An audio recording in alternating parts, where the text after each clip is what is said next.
Aisha തിരോധാന case കൊലപാതക കേസാക്കി മാറ്റി police കോടതിയിൽ റിപ്പോർട്ട് നൽകി. സെബാസ്റ്റ്യനെതിരെ കൊലപാതക കുറ്റം ചുമത്തിയാണ് ചേർത്തല മജിസ്ട്രേറ്റ് കോടതി 1 റിപ്പോർട്ട് നൽകിയത്. ഐഷ കൊല്ലപ്പെട്ടെന്ന വിവരം ന്യൂസ് 18ലൂടെയാണ് പുറം ലോകം അറിഞ്ഞത്. News 18 big impact. Saranya Snehajan വിവരങ്ങളുമായി ചേരുന്നു. ശരണ്യ, നമ്മൾ പുറത്തുവിട്ട റിപ്പോർട്ട്, നമ്മൾ പുറത്തുവിട്ട മൊഴികൾ, ഇതിന്റെയൊക്കെ അടിസ്ഥാനത്തിലാണ് നമുക്ക് മനസ്സിലായത് തിരോധാനമല്ല കൊലപാതകമാണ് എന്ന് പുറം ലോകം അറിഞ്ഞത് നമ്മളിലൂടെയാണ്. ഇപ്പോൾ ആ തരത്തിൽ തന്നെ റിപ്പോർട്ട് സമർപ്പിച്ചിരിക്കുന്നു. എന്തൊക്കെയാണ് വിശദാംശങ്ങൾ? തീർച്ചയായിട്ടും അശ്വതി, ന്യൂസ് 18 നടത്തിയ അന്വേഷണാത്മക വഴികളിലൂടെയാണ് ഒരു ഘട്ടത്തിൽ പോലീസ് വരെ എത്തുന്ന ഒരു സാഹചര്യം ഉണ്ടായത്. ചേർത്തലയിലെ പള്ളിപ്പുറത്ത് സീരിയൽ കില്ലർ സെബാസ്റ്റ്യനുമായി ബന്ധപ്പെട്ട ഒരു നിർണായക വഴിത്തിരിവ് കൂടി ആ കേസുകളിൽ ഉണ്ടായിരിക്കുന്നു എന്നുള്ളതാണ് ഏറ്റവും പ്രധാനപ്പെട്ടത്. ഐഷ എന്ന സ്ത്രീ അവർ കാണാതായതല്ല, മറിച്ച് അവർ കൊല്ലപ്പെട്ടിരിക്കുന്നു എന്നുള്ള വിവരം പുറം ലോകത്തോട് വിളിച്ചു പറയുന്നത് ന്യൂസ് 18 ആണ്. ന്യൂസ് 18 തന്നെ പുറത്തു കൊണ്ടുവന്ന സെബാസ്റ്റ്യനുമായി ബന്ധപ്പെട്ട, ഐഷയുമായി ബന്ധപ്പെട്ട റോസമ്മ അടക്കമുള്ള ആളുകളെ നമ്മൾ പുറത്തേക്ക് പൊതുസമൂഹത്തിലേക്ക് എത്തിച്ചു. അതിൽ തന്നെ റോസമ്മ പറഞ്ഞ, സെബാസ്റ്റ്യന്റെ മുൻ പെൺസുഹൃത്തായ റോസമ്മ പറഞ്ഞ പല കാര്യങ്ങളും അന്വേഷണ സംഘത്തിന്റെ നിർണായകമായ കേസിൽ നിന്ന് ഏറ്റവും നിർണായകമായ കാര്യങ്ങളായി മാറി എന്നുള്ളതാണ്. അതായത് സെബാസ്റ്റ്യൻ ഐഷ 2012 ഐഷ എന്ന സ്ത്രീ ചേർത്തല വാർനാട് നിന്ന് കാണാതായതിനു ശേഷം അവർ കാണാതായി എന്നൊരു മിസ്സിംഗ് കേസ് മാത്രമാണ് ചേർത്തല പോലീസിൽ ഉണ്ടായിരുന്നത്. അത് പിന്നീട് അൺഡിറ്റക്റ്റഡ് എന്ന കേസ് എഴുത്തള്ളി.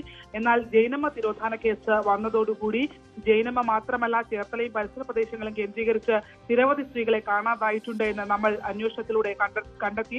അതിൽ തന്നെ ഏറ്റവും പ്രധാനപ്പെട്ടത് ഐഷ എന്ന ചേർത്തല വാർനാട് സ്വദേശിയുടെ തിരോധാനമായിരുന്നു. ഐഷയ്ക്ക് സെബാസ്റ്റ്യനുമായി ഒരു ബന്ധവുമില്ലായിരുന്നു എന്നാണ് ബന്ധുക്കൾ ഉൾപ്പെടെ, മകൻ ഉൾപ്പെടെ നമ്മളോട് പറഞ്ഞതെങ്കിൽ നമ്മൾ നടത്തിയ അന്വേഷണത്തിൽ ഐഷയും സെബാസ്റ്റ്യനും തമ്മിൽ അടുത്ത ബന്ധമുണ്ടായിരുന്നു എന്ന് നമുക്ക് കണ്ടെത്താനായി. അതിൽ തന്നെ റോസമ്മ എന്ന സ്ത്രീ, സെബാസ്റ്റ്യന്റെ പെൺസുഹൃത്തായിരുന്ന റോസമ്മ ഐഷയെ കാണാതാകുന്നത് സെബാസ്റ്റ്യന്റെ പക്കൽ സ്വന്തം സ്ഥലം രജിസ്റ്റർ ചെയ്യുന്നതിനുള്ള പണം സെബാസ്റ്റ്യന്റെ പക്കൽ ഉണ്ടായിരുന്നു. അത് വാങ്ങുന്നതിനായി പോയ ഐഷയാണ് കാണാതായത്. ഐഷയും സെബാസ്റ്റ്യനും തമ്മിൽ അടുത്ത ബന്ധമുണ്ടായിരുന്നു എന്ന് റോസമ്മ നമ്മളോട് പറഞ്ഞതോടുകൂടിയാണ് ഈ കേസ് റീഓപ്പൺ ചെയ്യുന്നതും. അത് അൺഡിറ്റക്റ്റഡ് എന്ന എഴുത്തള്ളിയ കേസ് സെബാസ്റ്റ്യനുമായി ബന്ധപ്പെട്ട സെബാസ്റ്റ്യന്റെ ബന്ധം കേന്ദ്രീകരിച്ചുള്ള അന്വേഷണത്തിലേക്ക് ചേർത്തല പോലീസ് കടന്നത്. എന്തായാലും ആ കേസ് ഇപ്പോൾ കൊലപാതക കേസായി മാറിയിരിക്കുന്നു എന്നുള്ള കാര്യമാണ്, ഏറ്റവും സന്തോഷകരമായ കാര്യമാണ് ന്യൂസ് 18 പങ്കുവയ്ക്കാനുള്ളത്.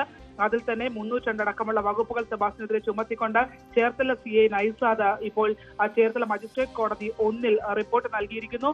മാത്രമല്ല, ഈ കേസിൽ സെബാസ്റ്റ്യനെ പ്രതി ചേർക്കാനുള്ള നീക്കമുണ്ട്. നമുക്കറിയാം, കഴിഞ്ഞ ദിവസം ന്യൂസ് 18 പുറത്തു കൊണ്ടുവന്ന ഐഷയുടെ ഏറ്റവും അടുത്ത സുഹൃത്തും അയൽവാസിയുമായ സ്ത്രീ പറഞ്ഞ ഏറ്റവും നിർണായകമായ വിവരങ്ങളാണ് വളരെ പെട്ടെന്ന് തന്നെ പോലീസ് ഇങ്ങനെ ഒരു സ്റ്റെപ്പിലേക്ക് കടക്കാൻ കാരണമായത്. അവർ പറഞ്ഞത് ഐഷ സ്ഥലം വാങ്ങുന്നതിനായി രജിസ്ട്രേഷൻ നടക്കുന്നത് തിങ്കളാഴ്ചയായിരുന്നുവെങ്കിൽ വെള്ളിയാഴ്ച സെബാസ്റ്റ്യൻ ഐഷയെ മർദ്ദിക്കുന്നത് താൻ കണ്ടു എന്ന നിർണായകമായ വെളിപ്പെടുത്തൽ ആ സ്ത്രീ നമ്മളുടെ പുറം ലോകത്തേക്ക് അവർ അറിയിച്ചു.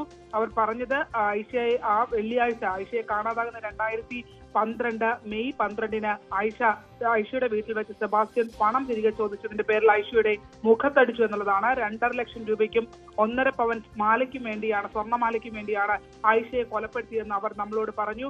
ഈ മർദ്ദനം നേരിട്ട് കണ്ട ആളാണ് താൻ. ഒപ്പം തന്നെ മാത്രമല്ല, ഐഷ പണം വാങ്ങാനായി സെബാസ്റ്റ്യന്റെ വീട്ടിലേക്ക് ശനിയാഴ്ച വൈകിട്ട് പള്ളിപ്പുറത്തെ വീട്ടിലേക്ക് എത്താനായുള്ള നിർദ്ദേശം നൽകിയതും താൻ കേട്ടതാണ് അവർ നമ്മളോട് പറഞ്ഞു.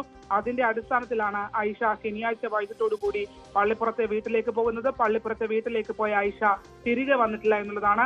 അതിനുശേഷം, അതായത് ഐഷ തിരോധാനത്തിന് ശേഷം 2 തവണ കൂടി സെബാസ്റ്റ്യൻ തന്നെ കാണാനായി എത്തി. ആ 2 തവണയും ഐഷയുമായുള്ള അടുത്ത ബന്ധത്തെക്കുറിച്ച് പുറത്തു പറഞ്ഞാൽ തന്നെയും മകനെയും അപായപ്പെടുത്തും എന്നാണ് പറഞ്ഞതെന്നടക്കമുള്ള ഏറ്റവും നിർണായകമായ വിവരങ്ങൾ അവർ ന്യൂസ് 18ലൂടെ പങ്കുവച്ചു എന്നുള്ളതാണ്. എന്തായാലും അശ്വതി, ദീർഘനാളത്തെ അന്വേഷണങ്ങൾക്കൊടുവിൽ ഇപ്പോൾ ഇതാ ഐഷ കേസ് ഒരു കൊലപാതക കേസായി പോലീസ് നിയമാനുസൃതം തന്നെ അംഗീകരിച്ചിരിക്കുന്നു.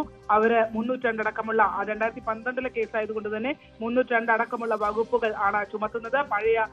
പഴയ വകുപ്പുകളാണ്. ആ വകുപ്പുകൾ പ്രകാരം സെബാസ്റ്റ്യനെ പ്രതി ചേർത്തുകൊണ്ട് കോടതിയിലേക്ക് അടുത്ത ഘട്ടത്തിലേക്ക് കടന്നിരിക്കുന്നു.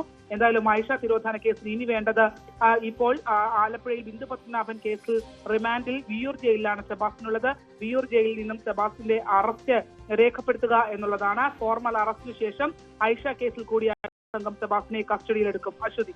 ശരി, ശരണ്യ സ്നേഹജനാണ് വിശദവിവരങ്ങൾ നൽകിയത്.